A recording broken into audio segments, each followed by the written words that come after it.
नमस्कार दोस्तों। बुल्लीबाई ऐप के केस ने देश में हंगामा मचाकर रख दिया हुआ है। यह एक ऐसी ऐप है जिसमें महिलाओं पर बोली लगाई जाती थी, उनको बेचा जाता था।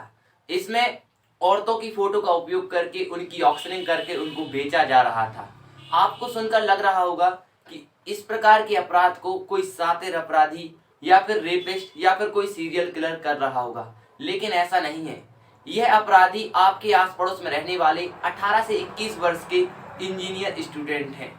तो ऐसा क्या हुआ कि इन इंजीनियरिंग स्टूडेंट को या फिर समाज में रहने वाले 18 से 21 वर्ष के युवाओं को इस प्रकार के अपराध या फिर इस प्रकार का माइंड डेवलप हो रहा है। तो चलिए समझते हैं हम आज की ऐसे वीडियो में, जिसमें हम आज आपको पूरा डिटेल से बताएंगे कि क्या है हिंदू मुस्लिम कंट्रोवर्सी, क्या इसमें राजनेताओं का योगदान रहता है और राजनेता इसमें कुछ अपना जो रोल निभाते हैं उसमें उनको कितना प्रॉफिट।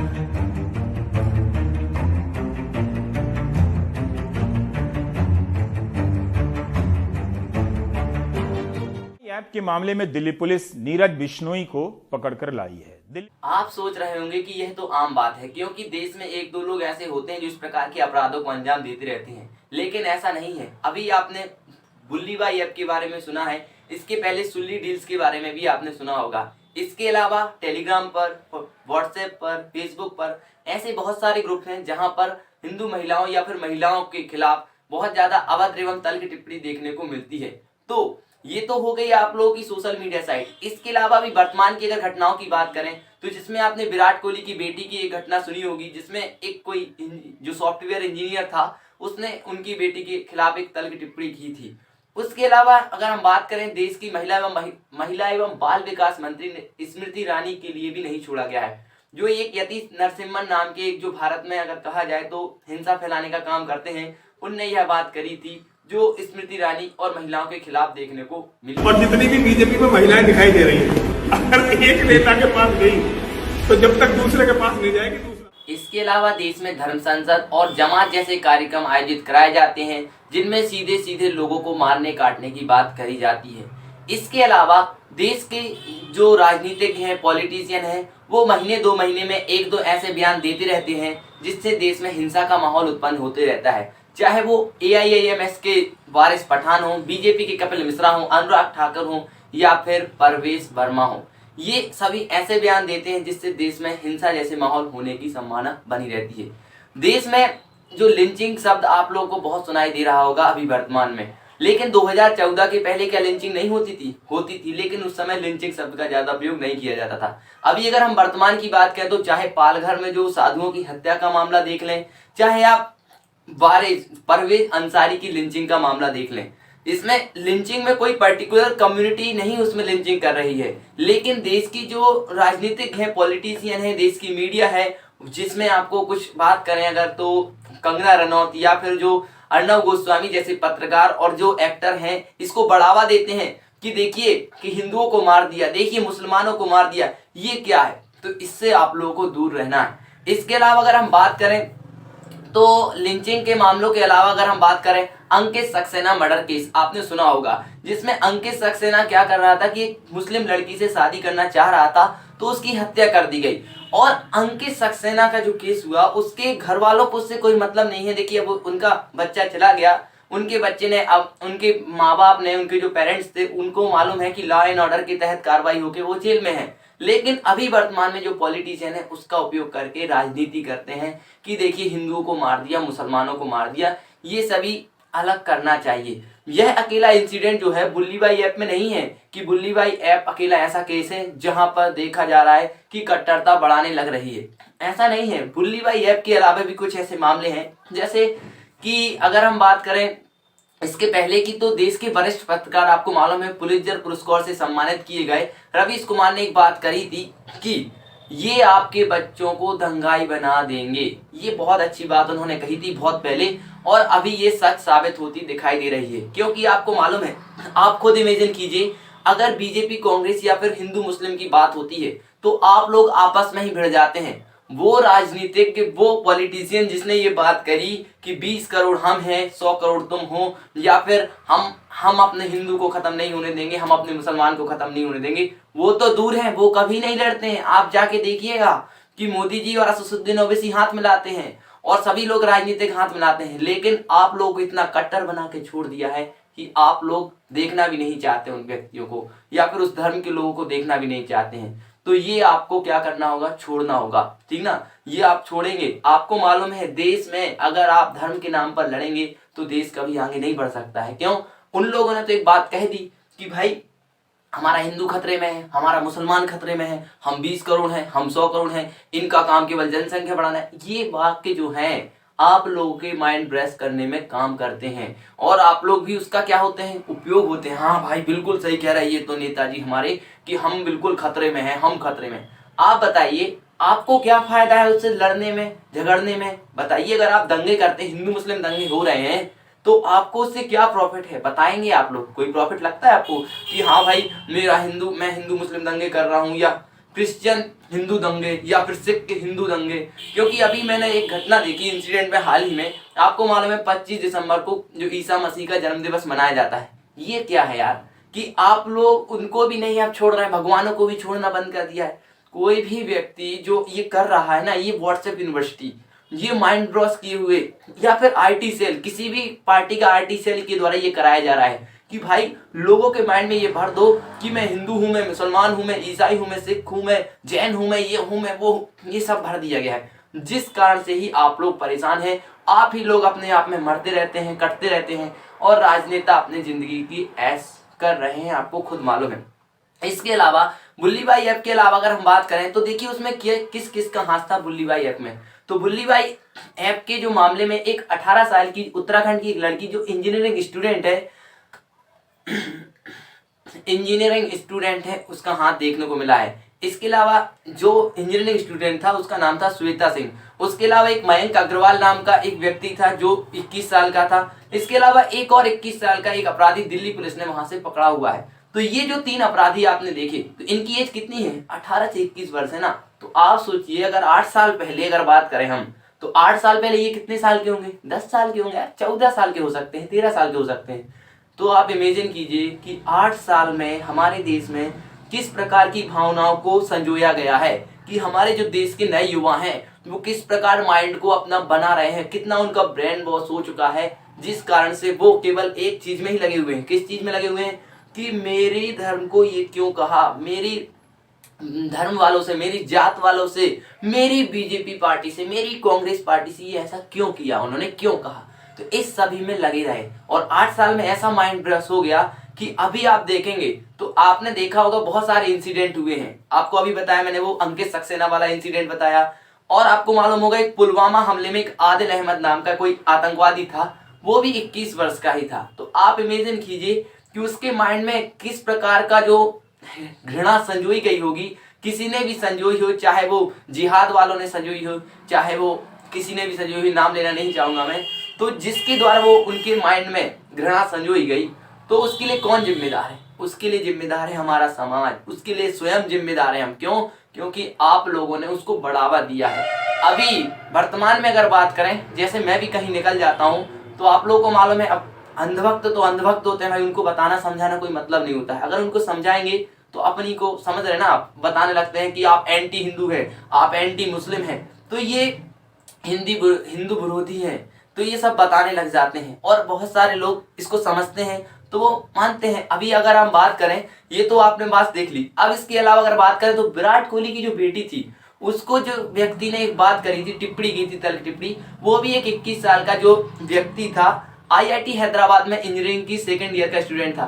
सोचिए आईआईटी हैदराबाद, बच्चों का खेल नहीं होता है। आईआईटी और एमबीबीएस जैसे नीट जो एग्जाम क्वालिफाई करके, जो जेईई का एग्जाम क्वालिफाई करके जिसको जो कॉलेज मिलती है, यूनिवर्सिटीज, उसमें आप पढ़ रहे हैं, लेकिन आपका माइंड ब्रॉस कितना कर दिया गया है कि आप इतने बड़े संस्थान में पढ़ने के बाद भी आप ऐसी तल्ख टिप्पणी कर रहे हैं। इसके अलावा इसमें कोई अगर हम बात करें, जैसे जो छोटे जो अभी केस हो रहे हैं, जैसे विराट कोहली की जो बेटी के ऊपर टिप्पणी हुआ, बुल्ली भाई ऐप, सुल्ली भाई ऐप, या फिर फेसबुक इंस्टाग्राम पे जो ग्रुप बनाए गए हैं, उनमें कोई इतने बुढ़ापे वाले 35 40 साल के लोग नहीं हैं उसमें करने वाले, वो अभी मोबाइल चला के नहीं जानते हैं। उसमें कौन है? उसमें हम जैसे, आप जैसे युवा हैं जो 18 20 21 22 साल 25 साल तक के युवा हैं, जो उसमें लगे हुए हैं और लोगों का माइंड वॉश करने में लगे हुए हैं। इसको क्या कहेंगे आप? इसको कहेंगे टेररिज्म। अब टेररिज्म क्यों कह रहे हैं? तो देखिए, टेररिज्म मीन्स एक आतंकवाद अकेला नहीं होता है।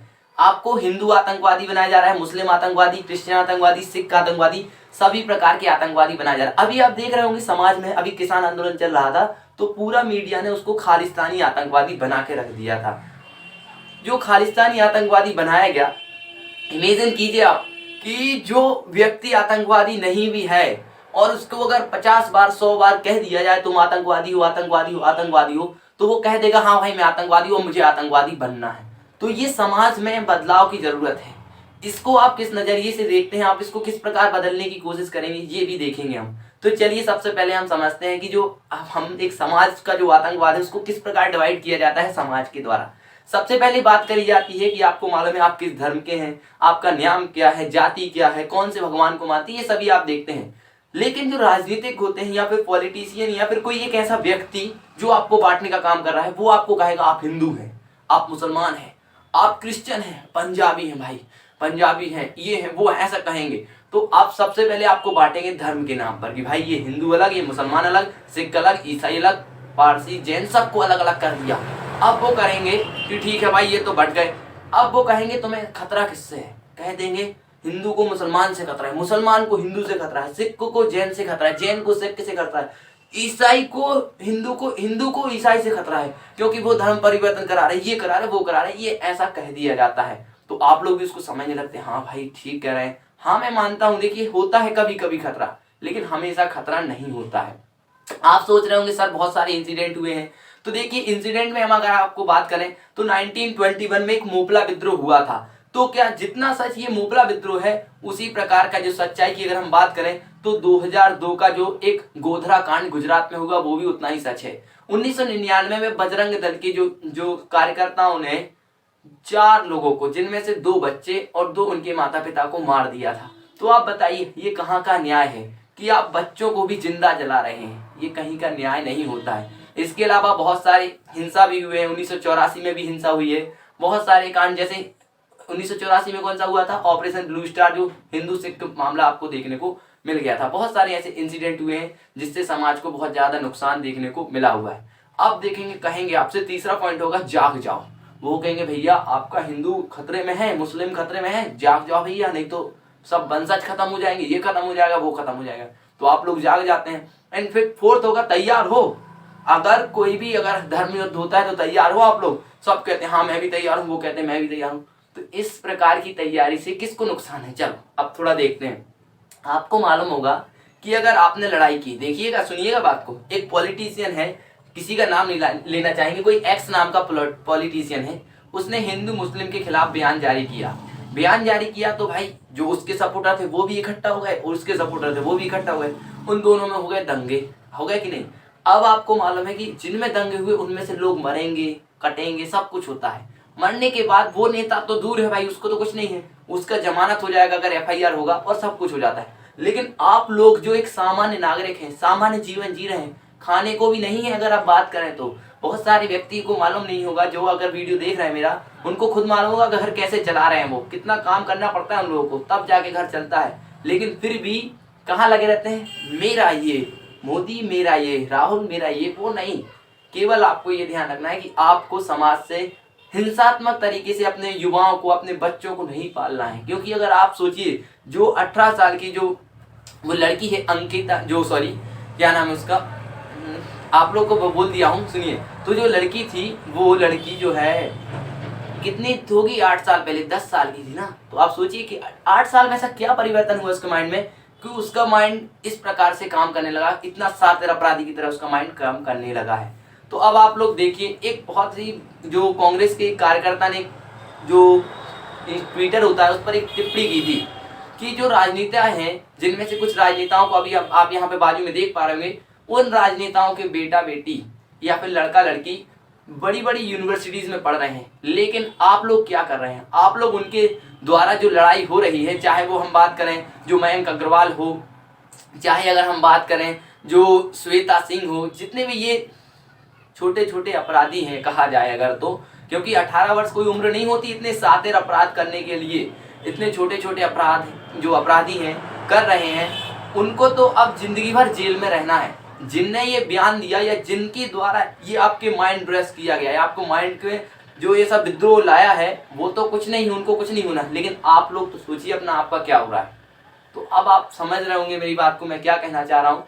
तो इस बात को हमेशा याद रखें। और भी बहुत सारी बातें हैं, जैसे अगर हम बात करें कि एक आदिल शाह नाम का एक व्यक्ति था, जिसको 2019 या 20 में जो पुलवामा अटैक हुआ था, जिसमें 40 सीआरपीएफ के जवान शहीद हुए थे, उस जो आदिल शाह के द्वारा किसने उसका माइंड ड्रॉस किया, किसने उसका माइंड खराब किया या माइंड में ऐसी आदतें भर दी, जिसके कारण से उसने खुद को ह्यूमन बॉम्ब यानी अपनी जो चिंता ना करके, समझ रहे ना, खुद की जान देना भी उसने वो नहीं समझा कि मेरी जान बहुत कीमती है, और उसने सीआरपीएफ के काफिले में क्या कर दिया, टक्कर मार दी। सीआरपीएफ के 40 जवान शहीद हो गए। तो उसमें बताइए, क्या सीआरपीएफ के 40 जवानों की कोई गलती थी? नहीं थी। उसमें गलती थी देश के राजनीतिज्ञों की, जिसने उसका माइंड ब्रश किया, चाहे वो देश की राजनीतिज्ञ हो, चाहे जिसने उसको आतंकवादी बनाने में अपना योगदान दिया हो। इसके अलावा आपको मालूम होगा कि जामिया में एक 17 साल का शूटर था, वो लड़का जो 17 साल का था, हिंदू धर्म से संबंधित था।